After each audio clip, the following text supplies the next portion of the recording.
This is Seventh Generation Warfare, and I'm your current host, John Nelson. In this episode, we will be doing a self assessment for ReadySide Up. In previous videos, I have gone through the ReadySide Up questionnaire, but I wanted to give you all a better sense of how it might look when you go through it. And although I'm doing a self assessment, it's really designed to be asked and assessing somebody else. It behooves you to not just like go through and check off all the things and put in as little effort as possible. It's really designed to stimulate conversation, and the person you're questioning will end up coming up with some of the answers they're looking for themselves. But also, the dialogue that comes from it will also highlight a lot more, uh, show a lot more detail that isn't covered in the questions themselves. So I look forward to this. This will be a multi-part series of me doing my self-assessment. And why am I doing a self-assessment? Because I actually haven't gone through myself through this process. I generally kind of think across all the different classifications of food, water, shelter, security, economics, community, and fitness. But I the other day I was actually really close to thinking I needed to do something that would have been a really poor decision in my mind, and there's many other things that I could have been putting resources to when it comes to my readiness, resiliency, and self-reliance. So I'm not above it, and it's time that I do the work and create the the the recommendations that I would make for other clients. After I do the site evaluation, I would go and I make top 3 recommended choices or top 4 recommended choices for each category, and then a spreadsheet of all possible things that they could be doing across all classifications. But it's designed, the report is laid out in such a way that, like, yeah, you should try to focus on these handful of things in each category before doing something too crazy, too big in one of the other categories. So here we go. Part 1, we'll see how far I get. So the report starts, or the site evaluation starts with disaster concerns. Number 1, disability. I'm pretty concerned of disability just because of the nature of my work. I do um, remodeling and carpentry, and there's a lot of, I mean, today I was up 15 feet in the air balancing on staging. There's all kinds of hazards that could uh, that could come from my job. I pulled out some subfloor today, and was walking on floor joists with a 10-foot fall into the basement. So injury is a real possibility. So I put that as a medium concern. I I don't really overall. If I break a leg, I feel like I can heal up. So I don't I don't think there's too much to be existentially worried about that. Random acts of violence, pretty low. I don't live in a city, uh,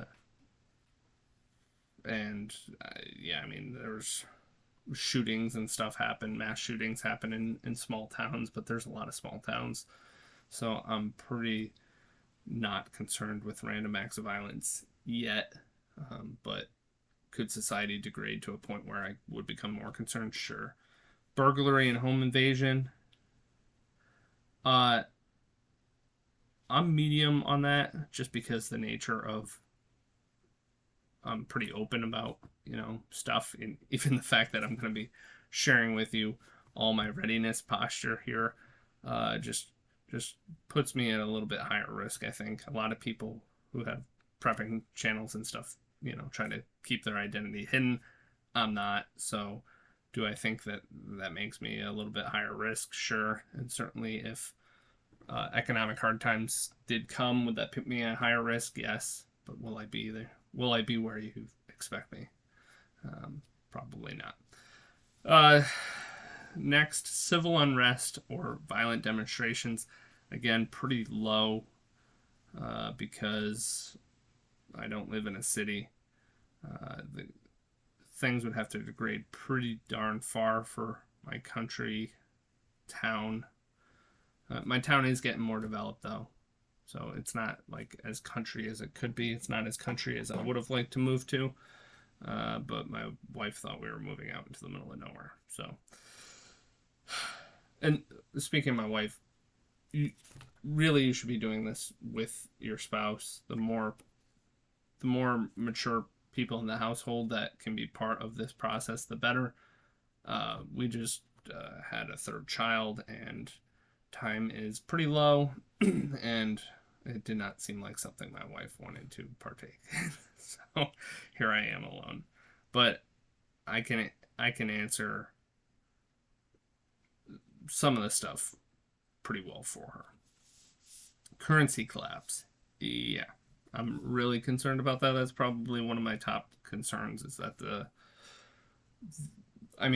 my greatest concern is kind of just the fall of the American empire, but I think a major component of that is currency collapse. And I think some of these next disaster concerns will be downstream from that. So conventional war, civil or international war. Yes. I don't really expect bombs to be flying here. I think civil war is more likely. That, at some point I do expect the United States to break up. I think it's kind of more likely that after the American empire collapses and the American empire does things on an international stage that get them a lot of backlash, that an international body will come and tell the United States of America that they have to kind of disband their federal level and maybe segregate into, I don't know that it would necessarily be individual states, but maybe a handful of conglomerates by region of the United States. And again, I think then there would be a lot of people who would be pissed off about an international body telling America what to do. And so that could also spur potential civil war. But as far as in the near term, like, is Russia going to be dropping bombs on my town? No. Is China going to be dropping bombs on my town? No. I do think cyber war or cyber criminality is a little bit higher of a concern. I do expect that if there is World War III, which it's kind of starting to look like there would be, that maybe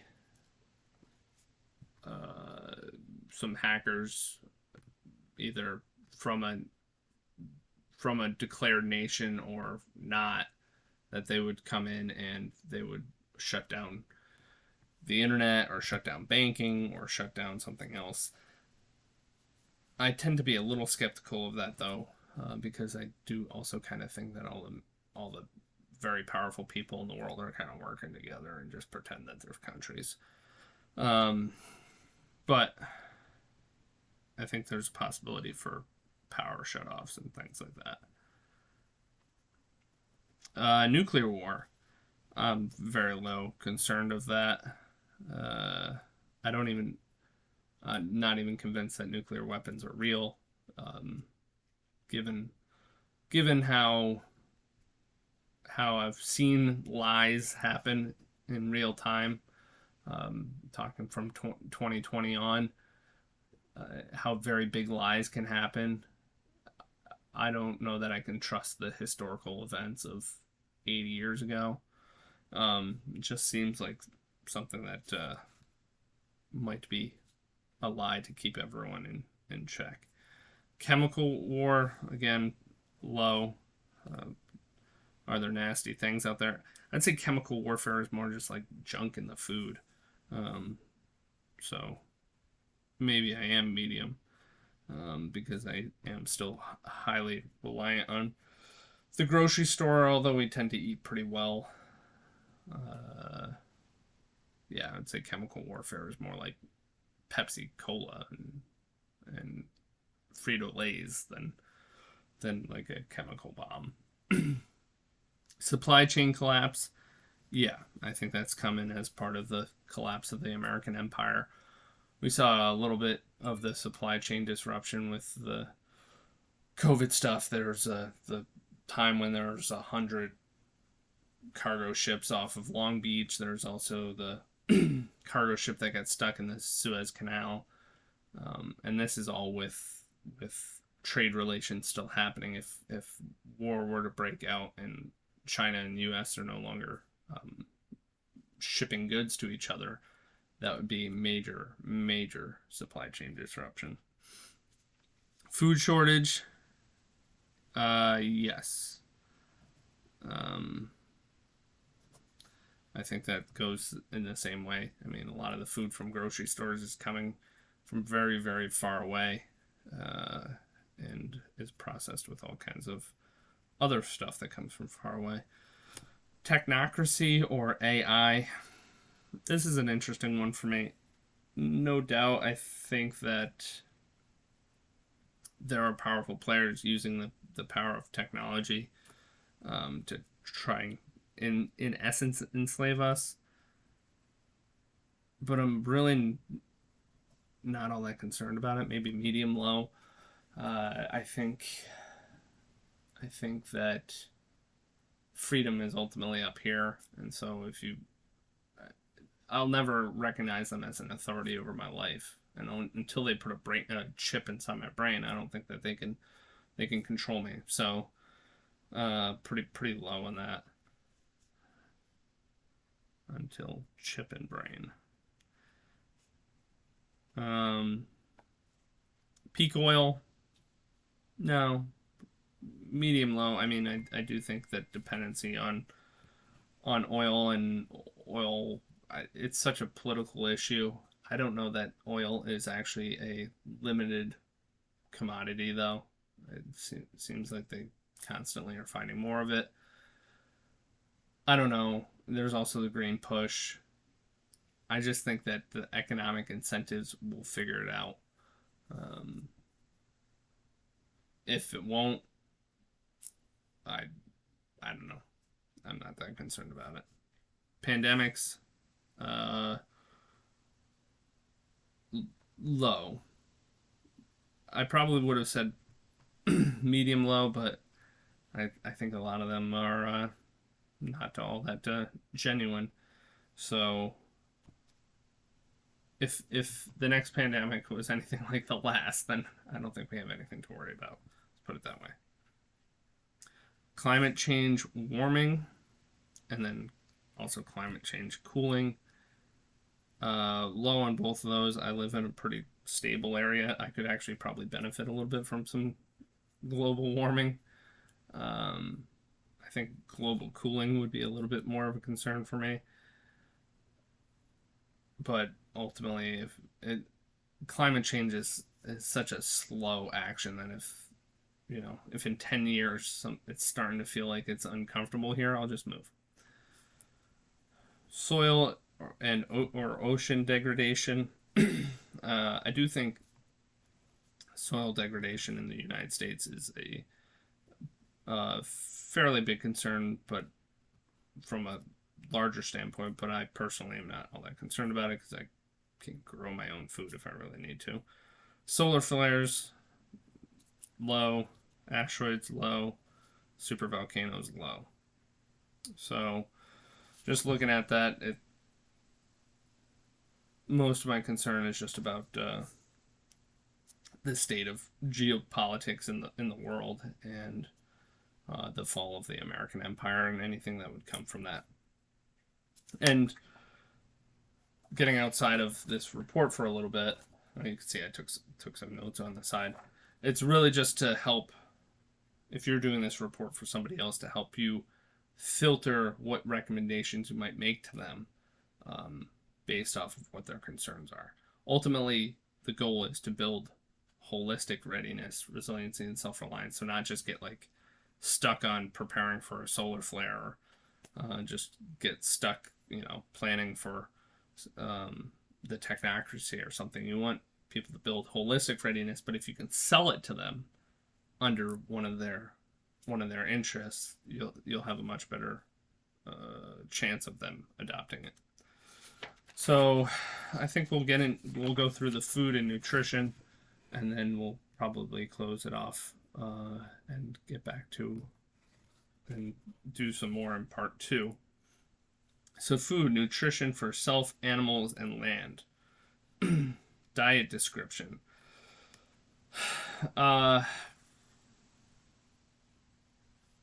Eggs pretty much every morning.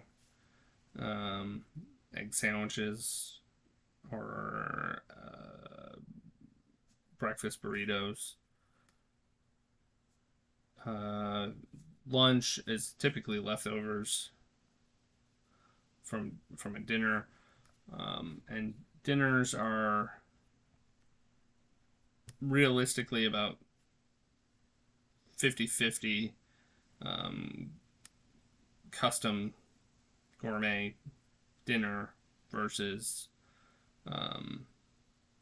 stuff like hamburgers or hot dogs or pizza or more instant type food, which is not great. I'd prefer to get that down lower, but time. We only have so much time. Dietary restrictions. I don't have any. My wife has a bunch of self-imposed ones because she's breastfeeding and she thinks that a lot of things affect the baby. She also might have a gluten thing, and I don't know, she certainly has a dietary restriction of if she doesn't eat, she gets hangry. So I guess that would be a type of dietary restriction. Fasting. I do fast on Saturdays. My wife does not. Supplements. My wife takes a bunch of vitamins and supplements. For me, I occasionally do vitamin D.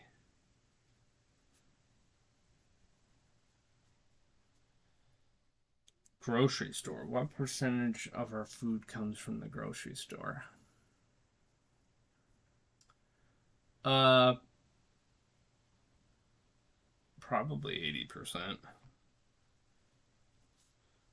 80%. We go, closest grocery store is probably 10-minute drive, but we go to 25-minute drive. And it's both of those are big chain grocery stores. Not huge chains, but pretty big in the region. We do have a CSA that goes pretty much year round, and that would probably be another like 18% of our food. The last 2% is probably what we grow ourselves. Unfortunately, most of what we grow ourselves ends up going right to the chickens. I don't know why we can't be better about harvesting when we want it. I do have some reasons for that, but that's something we're working on. The location of the CSA is a bit of a drive. It's like 45 minutes, but my wife insists on that we go to that one, even though there are ones closer. Pantry, yes. We have kind of 2 pantry locations. We have one in a closet upstairs and one in the basement. And we have a lot of what we normally eat: crackers, pasta, nuts, oatmeal. We probably have, in just our pantry alone, we probably have enough food to eat for, I would say, at least 3 weeks in just the pantry.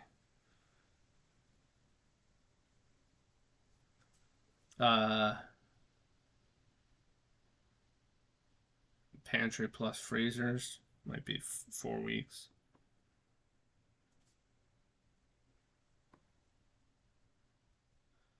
Long-term food storage, yes. I have not counted it, but I think we had about a 9 month supply for my entire family. I'll have to do an inventory. And we had typical rice, beans. We also had peas, lentils. Uh, we had things like powdered milk.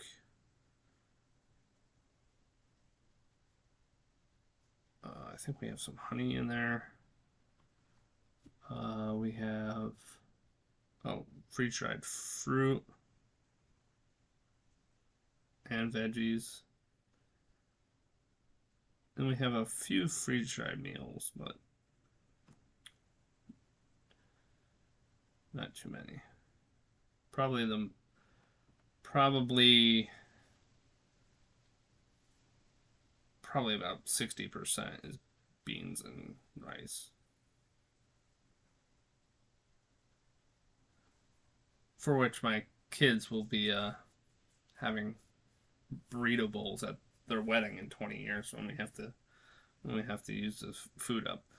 Vegetable garden. Yes, it's about 20 by 20, but I didn't actually grow much in there this year. I also have a 25 by 8 greenhouse, and I am still. This is the first season I didn't get to fully plant it out early in the season because it wasn't fully completed yet.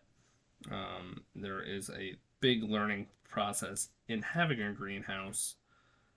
Uh, right now, I'm struggling with a dehumidifier because the humidity in there gets up to like 99% every day, and it's killing some of the plants. Some plants seem to thrive, but like the pole beans just all died, which was unfortunate because I was getting a lot of beans in the greenhouse. But peppers and tomatoes don't seem to care too much about the high humidity. I also have in there. I also have some exotic fruit trees that are a little not quite hardy to my zone, like trifoliate orange, and which would give me vitamin C or citrus, um, and Russian pomegranate are also in there.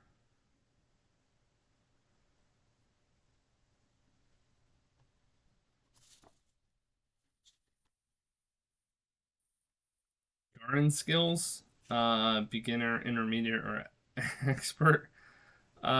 No doubt other beginners would probably consider me an intermediate, but I consider myself a beginner. I do not have much of a green thumb. I think my wife would have a little bit more if she could get into it.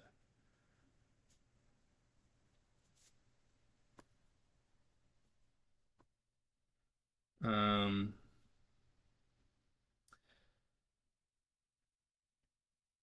Compost, yes, we're down to one compost bin that we mix our chicken uh, bedding, chicken shavings with their poop. We mix that with the house scraps and occasionally some lawn clippings and things like that.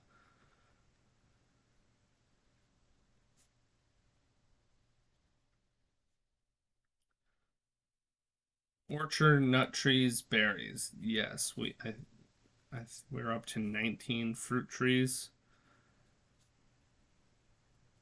of many varieties, which I don't necessarily need to go into. But we got apple, peach, persimmons, pear, cherry, plum, and apricot, I think. We also have some walnut trees that are pretty immature still, and some wild and some planted berries. uh, by and large, though, my property is pretty empty. Foraging skills, not really. Uh, I have looked into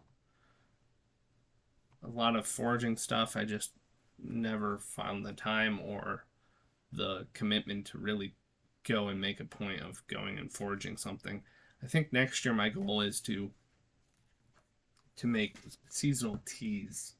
I think that's an easy place to start. Is like, what can I pick from nature and just throw it in a pot of boiling water and then drink it and say I've foraged. As long as it doesn't kill me, then it's pretty successful. Animals, yes. Chickens,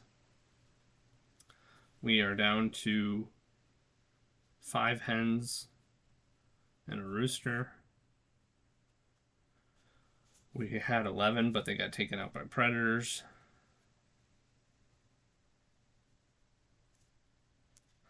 Fermentation and cheese. I do have experience with both beer making and cheese making. I still have a fair amount of the equipment for both. I have just not done either in a long time.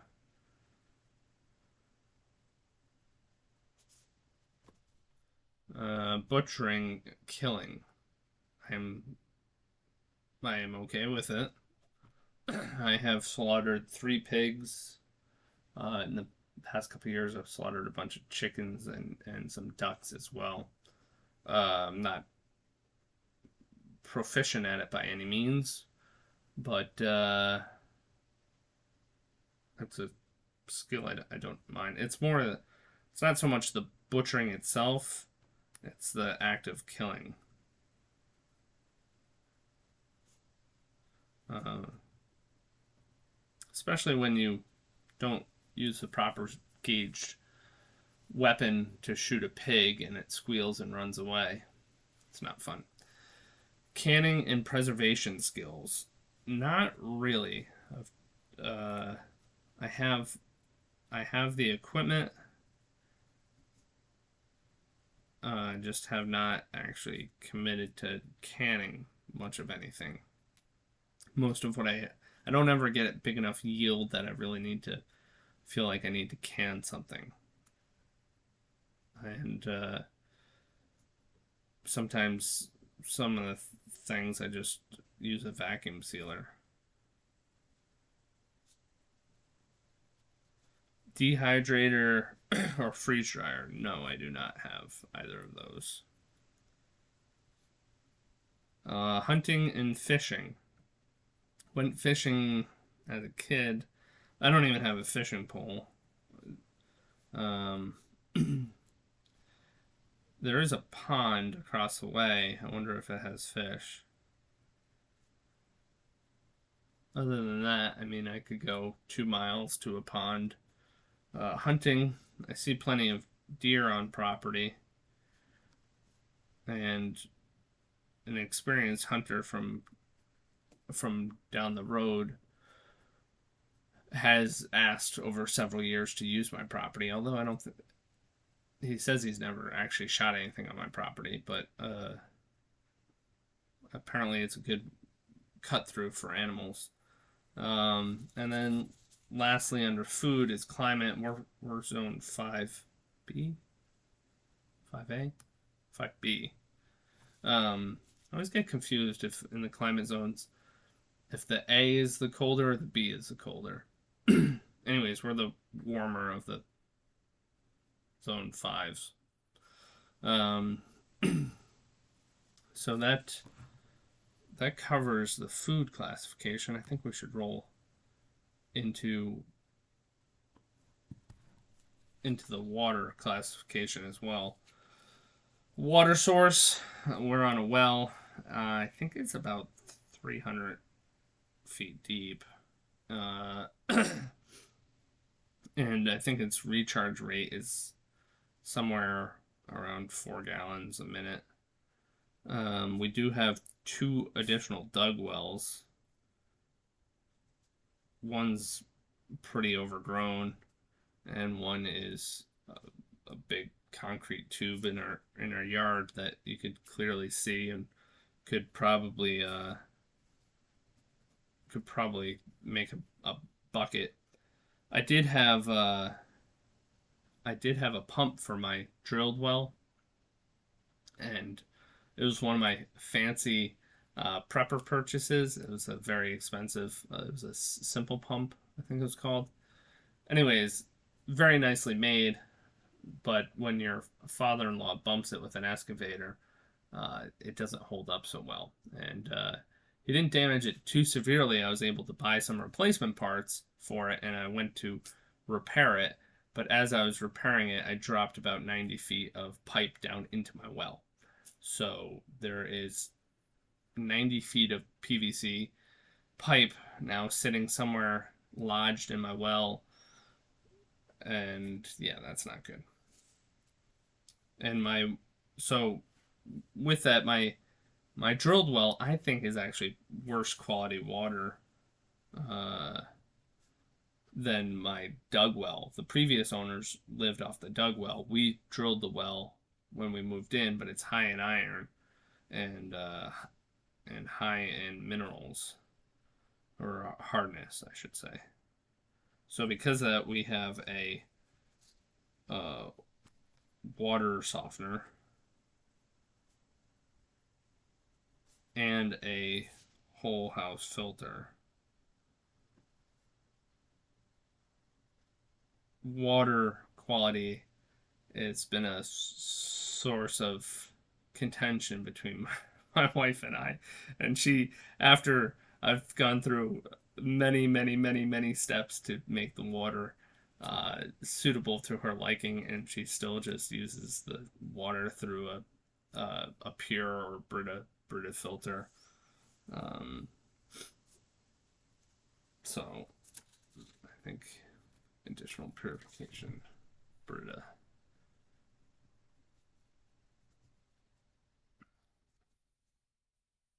All right.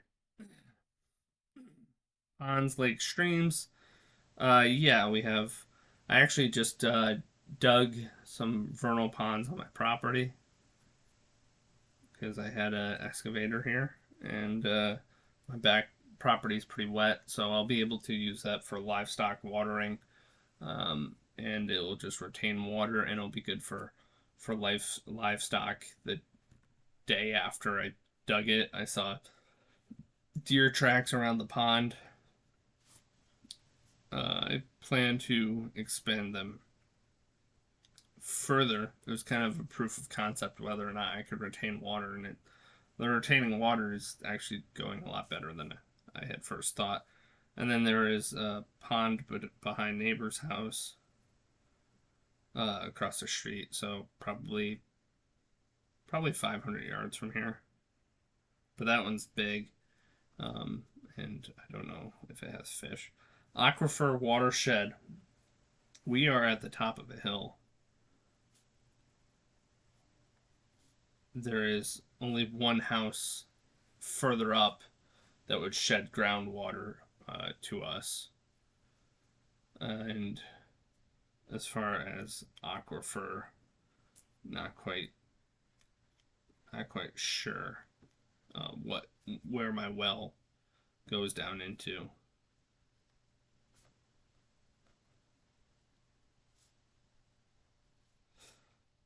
Bulk water drinking or storage. We have some.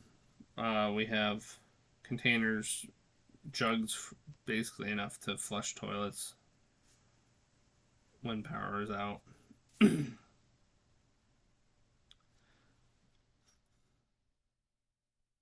That's it. Bulk water for garden or animals. Yes, that's what I would consider the vernal ponds that I dug.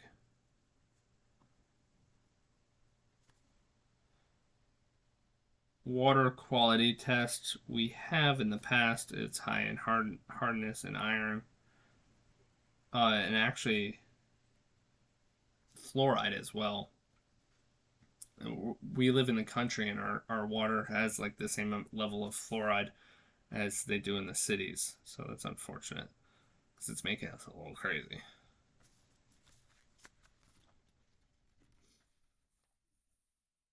Alternative methods of hygiene. Uh, well, our hygiene, or just hygiene practices in general.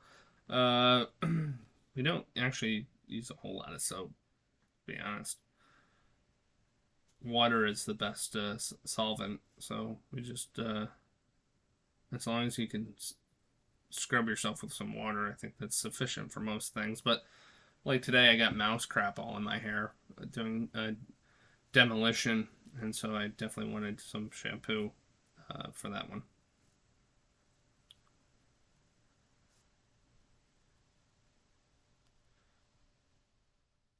Do we store extra hygiene products? Yeah, we have a little bit. Uh, Not enough. I don't. We have we ended up with like probably 30 toothbrushes, but we probably only have like 2 tubes of 3 tubes of toothpaste. So how that works, I don't know. Um, it's worth checking though. Okay, so we've gone through my disaster concerns, the food classification, and the water classification. I think that's enough for one video. Uh, do not do anything with this video alone. We have to consider the other 5 classifications before we make any recommendations. However, if you see anything in my position, um, feel free to leave comments on things you think I should be doing. This is 7th Generation Warfare. I'm your current host, John Nelson, and this is my own self-readiness assessment.